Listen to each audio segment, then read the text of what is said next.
Eu me lembro que quando eu era bem jovem, ali para os meus 15, 16 anos, eu gostava muito de rock.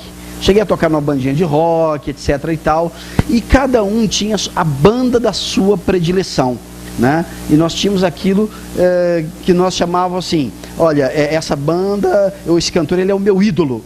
Eu gosto demais, essa banda é minha preferida e esse camarada é o meu ídolo. Uma coisa que invariavelmente acontecia é que nós, como jovens, nos tornávamos muito parecidos com os nossos ídolos. Se de repente eu gostava da banda Iron Maiden, eu começava a ter um jeito de vestir, um jeito de andar, um jeito de gostar como aquela banda. Ou alguém que gostava do The Clash, uma banda de punk rock, começava a usar roupas parecidas. E nós, naquela nossa adolescência e naquela nossa pseudo-inocência, nós sempre tínhamos o hábito de uma maneira ou de outra, andarmos muito parecido com aquelas bandas que nós considerávamos a nossa banda de rock eleita, ou a banda que era a nossa ídola, ou o nosso ídolo. Qualquer semelhança é mera coincidência. Hoje em dia ainda isso acontece muito. Talvez isso não aconteça com você na música. Talvez isso aconteça com você com alguém na família. Talvez o seu pai. Talvez você pense, nossa, o meu pai foi um homem sensacional. Ou o meu pai é um homem sensacional. O meu pai é o meu ídolo. E eu vou ser igual a ele. Eu vou educar os meus filhos como meu pai me educou. Eu vou fazer como ele faz. Talvez o seu ídolo, talvez o seu mestre, talvez aquele que você siga, não seja talvez o pai, mas talvez um chefe, ou uma chefe que você teve. Você diz, olha, aquele chefe, aquele homem é brilhante, aquele empresário que foi o meu chefe lá da repartição, eu acho ele maravilhoso, na maneira de falar, na maneira de viver, na maneira de chefiar, de liderar. Ele é o meu ídolo. E o dia que eu for chefe, eu serei como esse chefe que foi o meu chefe, ou que é o meu chefe. O fato é que nós elegemos, no transcorrer da nossa vida, pessoas que são como que mentores. Pessoas que são aquelas pessoas que nós tiramos para mirar, para tirar como exemplo do que fazer e às vezes do que não fazer. Em alguns momentos da minha vida, eu olhei para determinadas pessoas e disse, eu não serei assim. Todos nós temos este hábito, este viés. E eu me lembro que quando eu fui me tornar pastor, isso não faz muito tempo, tem pouco tempo, eu tinha um pastor que era o meu pastor na época, que era um pastor que eu achava sensacional. E eu falava assim, que homem sensacional, que pregação maravilhosa, ele me encantava, ele me arrebatava emocionalmente com os seus sermões, que eu julgava maravilhosos. E eu falava assim, Deus, o dia que eu for ser pastor, eu quero que o Espírito que esteja sobre ele venha sobre mim. Eu quero esse mesmo Espírito, esse mesmo dom. Que coisa maravilhosa, que palavras de Deus, que coisa sensacional. Eu não sei se Deus me atendeu, mas esse foi o meu desejo. Eu tive ali um mentor. Ou seja, todos nós temos influências externas. Seja de uma banda de rock, seja de um pai, seja de um outro pastor, né? Enfim, todos nós temos os nossos mentores. Isso mais ou menos faz parte da vida. Alguém já disse que o ser humano é como uma folha em branco. E a gente vai escrevendo nesta folha a história que a gente quiser. A palavra de Deus, ela diz algo mais ou menos assim. Todos os irmãos sabem que eu gosto muito do rei Salomão. O rei Salomão, ele era um bom vivant. O pai dele, o rei Davi, fez um reino maravilhoso, conseguiu criar um reino rico e estável. E quando Salomão, o seu filho, proveniente de um adultério, veja bem, com Betseba, o filho de Davi, se torna rei, ele pega um reino completamente tranquilo. Então ele tinha muito tempo para fazer o que quem não tem mais o que fazer, faz, né? Um dos momentos em que a filosofia mais prosperou na história da humanidade foi na Grécia Antiga, a filosofia clássica. A Grécia vivia um momento de grande prosperidade. Então o Estado podia bancar os seus pensadores, a sua aristocracia filosófica. Então até hoje, naquele momento, surgiram homens que até hoje são reverenciados, como Sócrates, Aristóteles, Platão e muitos outros que puderam viver a vida simplesmente pensando. Tinha dinheiro, o Estado tinha dinheiro, o cara podia só pensar e estava tudo certo. Igual hoje no Brasil. Não, no Brasil não é um bom emprego ser filósofo. O Estado fatalmente não vai te bancar. Mas Salomão, que era o rei e era um homem extremamente inteligente, vivia um momento de grande prosperidade. E ele se torna um grande filósofo. E ele escreve algumas coisas e registra. Tem gente que é meio metido a filósofo e gosta de registrar o que pensa, porque julga ele que os pensamentos dele são muito bons. Qualquer semelhança é mera coincidência. Um dia, um irmão que não está aqui, né, falou assim para mim, há muito tempo, quando eu comecei meu pastorado, ele falou assim: pastor, tem sentido falta dos seus e-mails? Volta e meia eu mandava um e-mail para a igreja, falando de um tema, tem sentido falta dos seus e-mails e tal, o senhor podia mandar mais. Eu falei, achei que ninguém prestasse atenção nisso, vou começar a mandar esses meus devaneios, né, esses meus textos. E naquele momento eu tive uma ideia, olha só, eu falei assim, os que eu já mandei eu perdi, eu já não tinha mais, eu vou começar a guardar, como é que eu vou fazer? Aí na hora veio a ideia, um blog.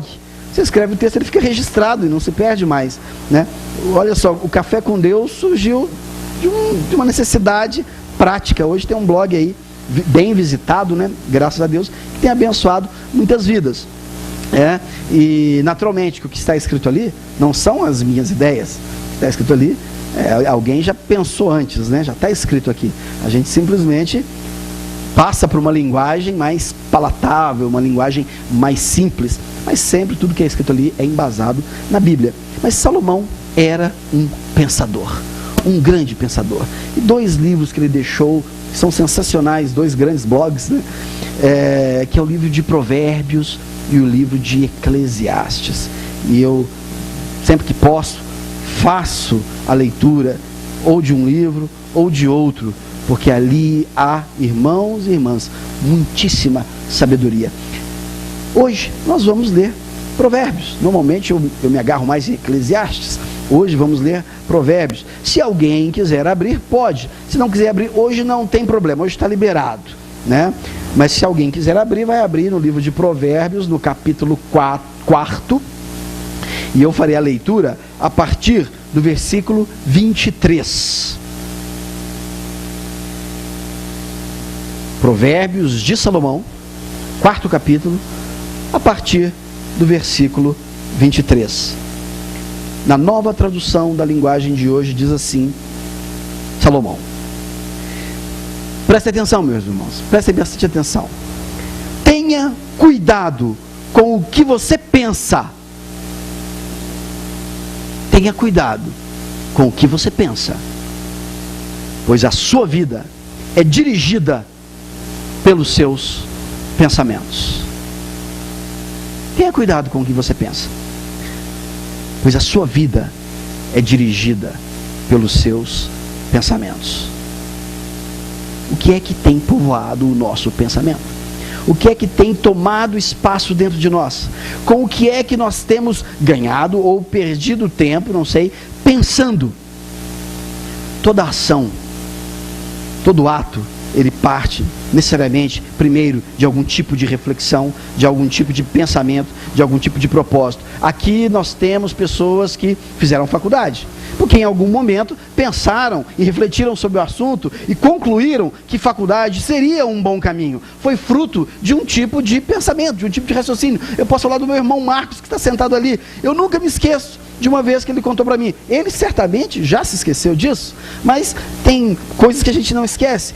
E eu me lembro que um dia ele falou assim, Luciano, eu estava pensando, eu morava em Barra Mansa, num bairro muito pobre, e eu olhei os meus amigos, todos que eram muito pobres, e olhei um outro, que morava no outro bairro, que era bem de vida, e eu pensei, o que separa a minha realidade, essa realidade, daquela realidade, é que aquele cara passou na prova, uma prova chamada vestibular. Ele só passou numa prova. Ele tem que passar numa prova. Se ele passar numa prova, a vida muda. E ele passou nessa prova e a vida mudou. E eu tive esse insight, dizia ele. Eu tenho que passar nessa prova chamada vestibular. E eu terei uma outra vida, um outro destino, diferente desses que sequer estão tentando passar nessa prova. Então eu tenho que juntar todas as minhas energias para passar nesse teste, para passar nessa prova. Alguns dizem que é teste de conhecimento, né, que é um grande teste de conhecimento. Um grande filósofo e teólogo que eu respeito muito, diz que não é um teste de conhecimento, é um teste de memória, né? Fala assim, olha, passa quem tem boa memória.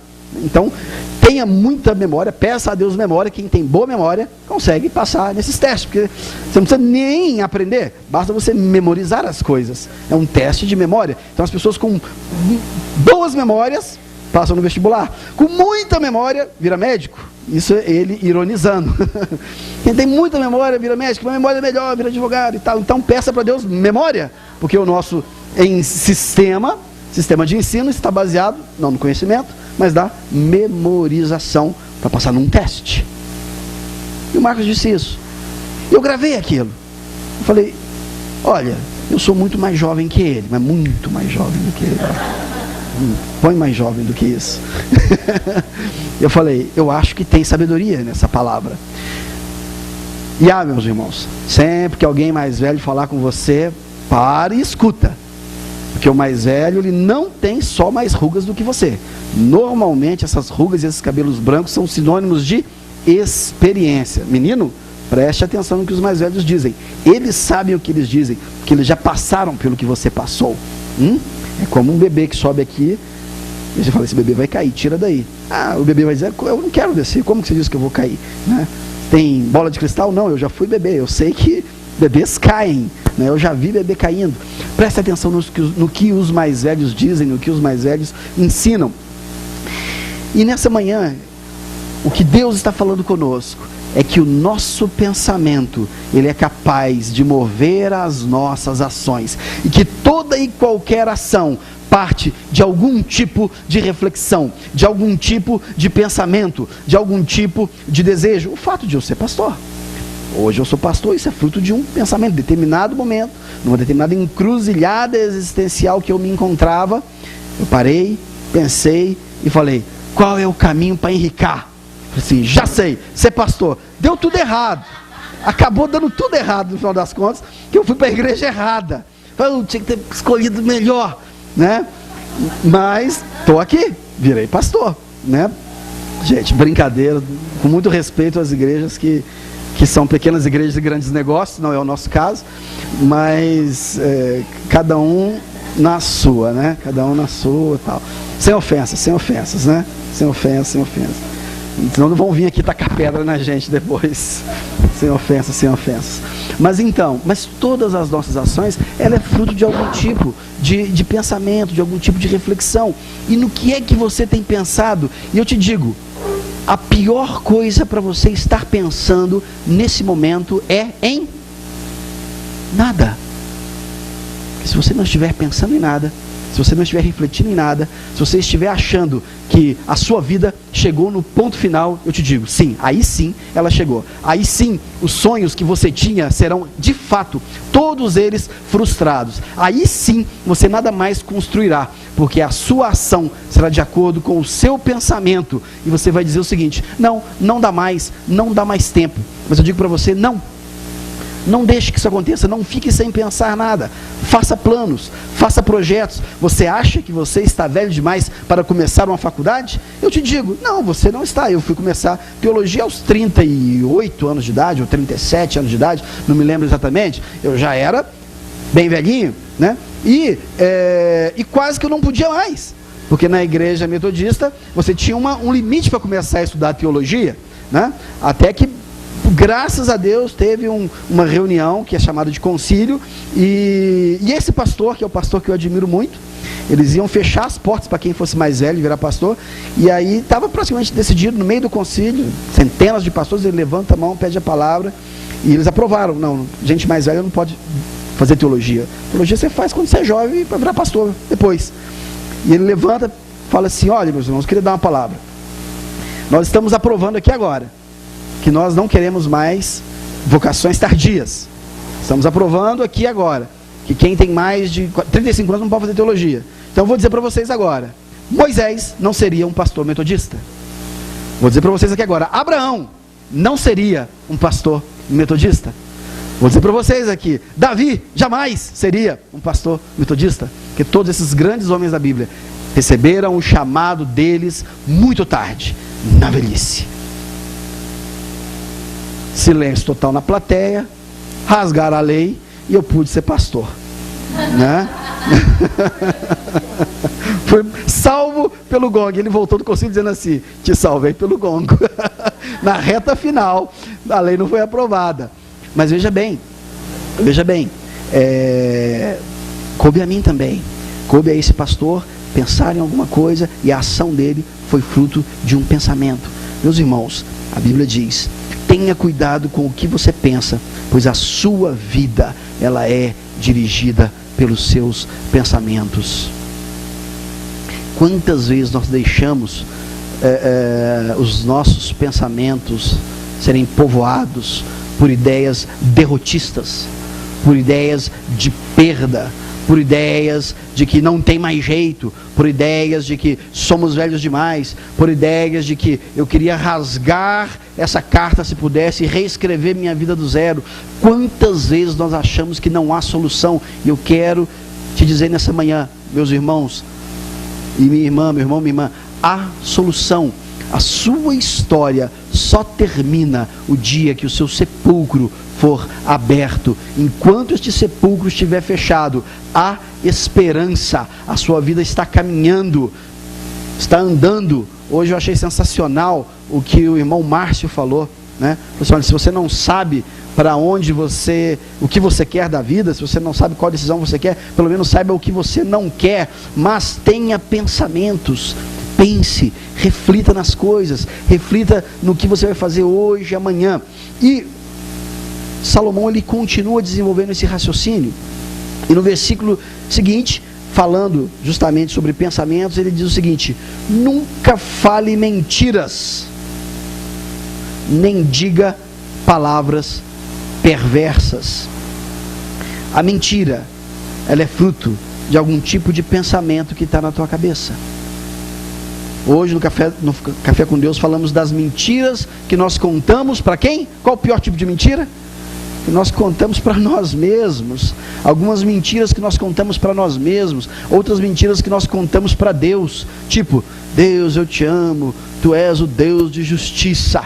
Mas lá no fundo do seu coração, você pensa assim: nossa, esse Deus é carrasco, esse Deus é malvado, Deus não me deu a bênção que eu queria, Deus não me ama. E aí você confessa uma coisa com a sua boca, mas você tem outro sentimento dentro do seu coração. Nunca fale mentiras, nem para Deus, nem para si mesmo. Se você acha um Deus carrasco, conta para Ele. Conta para Ele. Ele não vai vir de noite puxar o seu pé, como se Ele uma assombração fosse. Não é o papel dele. Até porque, meus irmãos, dúvidas com relação à divindade, ou como que é o funcionamento de Deus, todos temos, até o pastor tem. Nós tivemos aí um lindo testemunho de um irmão daqui da igreja, que eu vou tomar a liberdade de usar o exemplo dele, porque ele é um homem de Deus, e ele teve reações de Deus, e eu sei que até hoje ele sofre. Um irmão da nossa igreja que perdeu um bebê ainda na barriga, o filho 5 meses, perdeu, e ele teve a hombridade de falar assim: eu não vou falar nada com Deus, para não falar besteira, vou ficar quieto, que eu corro o risco de falar muita besteira. E falou isso para Deus: Deus, eu não vou falar nada com o Senhor, porque se eu falar, nós vamos se desentender. E como eu acho que o Senhor sabe mais das coisas que eu acho que o Senhor é um pouco mais velho do que eu vou ficar quieto. Talvez um dia eu entenda, mas talvez eu nunca entenda. Mas nunca fale mentiras para Deus. Nunca diga que Deus é na sua vida aquilo que Ele não é, porque Ele sabe. E não diga para ninguém, não tente agradar pastor, e não tente agradar a Deus com mentiras. Mas Deus, eu não te entendo, e não te entendo mesmo. Eu vou na igreja na esperança de um dia tentar entender um pouco mais, porque eu sei que isso existe, e sei que eu posso crescer no conhecimento e na compreensão de Deus. Mas enquanto eu não compreendo, vamos caminhando junto. Fale verdades sobre você, para você mesmo. Quem você é, quem você de fato é. Abra o seu coração, não fale mentiras. Versículo 25 diz: olhe firme para a frente, com toda a confiança, não abaixe a cabeça, envergonhado. Pense bem no que você vai fazer, e todos os seus planos darão certo. Quantas vezes nós nos sentimos envergonhados de nós mesmos, nos sentimos envergonhados da nossa vida, nos sentimos envergonhados dos nossos planos fracassados, nos sentimos envergonhados das muitas vezes que desejamos algo que não aconteceu, que planejamos e que se frustrou. Mas aqui diz: olhe firme para frente, com toda a confiança, não abaixe a cabeça. Porque quem não olha firme para frente, com confiança, e abaixa a cabeça, já perdeu a batalha. Já teve um tipo de predisposição para que a coisa não vá para frente. Mas é uma palavra de ânimo. Olha para frente, levanta a cabeça, vamos lá. Está triste? Ok, curta a sua tristeza. Está de luto? Bacana, curta o seu luto. Mas não leve uma vida enlutada. Está triste? Porque perdeu o emprego? Tudo bem, mas não leve uma vida perpetuamente culpando o seu patrão, porque um dia ele teve a bênção de ter sido um empresário. Ele não tem culpa de um dia ele ter virado um empresário, ter trabalhado mais que os outros, ter se esforçado. Ele está tocando o negócio, né? Existem algumas frases que são muito cruéis, mas não deixam de ser verdadeiras. Tipo, né? Quando uma pessoa morre, é uma desgraça. Mas quando muitas pessoas morrem, é uma estatística, né? Às vezes, para você, a sua demissão foi uma desgraça, mas a gente não pode perder a percepção de que, de fato, é uma estatística. E que a sua história não acabou ali. Ok, uma estatística, aconteceu, mas vamos olhar para cima, vamos olhar para frente, vamos seguir. Quem sabe eu, amanhã, não serei esse empresário que, por alguma razão, terei que demitir alguém. Mas, meus irmãos, não desista dos seus sonhos. Cuidado com o que você pensa. A sua vida vai ser dirigida pelos seus pensamentos. Pense em coisas boas, pense em vitória, pense em ir para frente. Se em algum momento resvalou, se não deu certo, não abaixe a cabeça, levanta a cabeça, não fique envergonhado e siga em frente com confiança. Deus está conosco e Deus quer nos abençoar. Olha, uma coisa que eu acho sensacional é o que eu falei aqui no início do culto. O reino dos céus pertence às crianças. Vocês sabem por que o reino dos céus pertence às crianças? Por quê? Sim, coisa boa. Ela já sabe, mas deixa eu contar. Deixa eu contar porque está sendo filmado. O pessoal tem a expectativa de que eu fale. Porque as crianças têm algumas características sensacionais, maravilhosas, que nós perdemos essas características na vida adulta. Uma das características da criança, a criança não desiste nunca. Se a criança nascesse com a alma de um adulto, nós ainda estaríamos morando nas cavernas. Mas a criança é o seguinte: você põe ela de pé, ali, vem com papai, vem, pá, caiu, aí você levanta de novo, não, vem cá, vem com papai, vem, pá, caiu, aí vem engatinhando, aí tudo bem, no dia seguinte você põe de pé, vem, pá, caiu, você já tinha desistido, não, que vergonha, eu não nasci para isso. Olha, pastor, eu não nasci para caminhar, eu já tentei 3 vezes, pastor, e os meus pais me chamam, eu tento caminhar, mas eu percebo que eu não tenho esse dom, eu nasci com uma limitação, e eu percebo que é uma coisa genética, porque eu quero caminhar, mas não consigo caminhar. Pastor, ora para mim, eu acho que talvez Deus possa me abençoar, acho que o ministério que Deus tem para mim é ser um grande engatinhador. Não é caminhar, não é, talvez... Correr jamais. Eu acho que talvez um grande engatinhador. Essa é a minha missão. Mas a criança não desiste. Quantas vezes ela tombar, quantas vezes você botar de pé, é quantas vezes ela vai tentar. Das tais é o reino dos céus, porque elas não desistem, elas não se envergonham, elas levantam, olham para frente e caminham, como diz o versículo 25, olhe firme para frente, com toda a confiança, não abaixe a cabeça, envergonhado. Isso é uma criança. E assim ela vai aprendendo, e assim ela vai se desenvolvendo. E quando a gente cresce, a gente olha para baixo envergonhado, a gente cai, a gente tem medo de levantar, a gente está olhando o que todo mundo está dizendo, e está mais preocupado com o outro, do que preocupado com o que eu penso de mim, e preocupado com o que Deus pensa de mim. Mas Deus é o nosso Pai, Ele é esse Pai, que nos põe de pé de novo, e fala, vem, pode vir com o papai, pode vir. Não, eu acho que não, eu acho melhor eu olhar para baixo, não caminhar firme e levar a minha vida derrotada, porque eu não nasci para caminhar. Deus fala, não, você pode caminhar, seja como uma criança, tenha fé. A criança, ela acredita em tudo que você fala, acredita no que eu estou te dizendo. Se você não for como uma criança, você não herdará o reino dos céus. Tenha fé. Meus irmãos, seja como a criança. A criança, ela não desiste, ela vai, ela tenta. Talvez você tenha levado algumas quedas na sua vida, ou talvez você esteja nesse momento curtindo a dor do seu último tombo. Mas eu quero te dizer em nome de Jesus, e é Deus que está falando com você agora, é Deus que está falando com você agora, levanta, sacode a poeira e dá a volta por cima e vem caminhando, porque você vai andar, e depois você vai correr, e você, com fé e com confiança no seu Pai, que é Deus, você chegará em lugares maravilhosos, que você só chegará se você for persistente com Deus. Deus quer que você caminhe. Pense bem no que você vai fazer, e todos os seus planos darão certo. Pense, planeje a sua vida. Não vá simplesmente deixando tocar.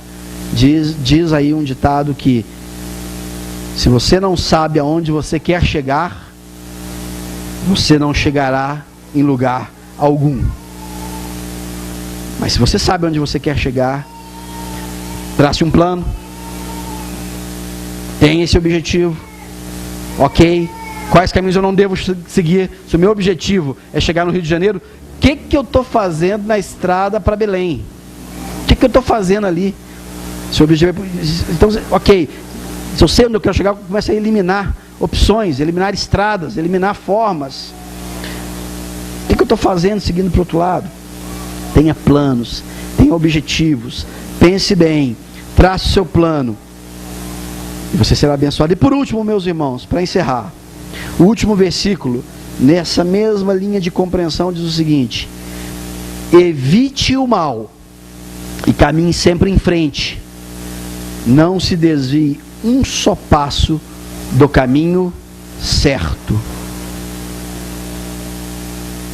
Muitas vezes nós, pelo livre-arbítrio que Deus nos deu, desviamos do caminho certo e reclamamos de Deus que nos deu o livre-arbítrio, como se a culpa fosse dele. Todo mundo quer ter o livre-arbítrio na hora de fazer as boas escolhas, mas na hora que faz uma má escolha, arruma logo um culpado. É Deus. Deus é o malvado, Deus é o culpado que deixou eu escolher medicina, não poderia ter deixado. Deus é o malvado que deixou eu comprar esse carro, não poderia. Deus não poderia, queria ser um robô. Dá alguma coisa errada, culpa é de Deus, porque você fez uma escolha errada. Mas Deus nos deixa fazermos as nossas próprias escolhas. Então pense bem, reflita, pense bem, para que os seus planos possam dar todo certo. E nessa caminhada, nessa estrada da vida, evite o mal. Você sabe o que é mal, você não é ingênuo, você não é burro, você sabe o que é mal, você sabe quais são os males que devem ser evitados. Evite o caminho do mal e não se desvie do caminho do bem, e tudo vai dar certo, e tudo dará certo na sua vida. Deus quer que você seja essa criança persistente, que cai, mas que levanta, sem vergonha alguma, sem estar envergonhado, falando: Deus, está comigo? Estou sim, meu filho. Então vamos lá, eu vou tentar mais uma vez. Eu tenho certeza que um dia eu estarei correndo. Mas se o seu pensamento for um pensamento de derrota, se o seu pensamento for um pensamento que você não nasceu para coisas boas, certamente que a sua vida será dirigida por esses pensamentos, e aí talvez você mesmo construirá sua própria história, seu próprio caminho de derrota e perdição, e depois sairá vagando pelo mundo procurando os culpados. Vamos ficar de pé.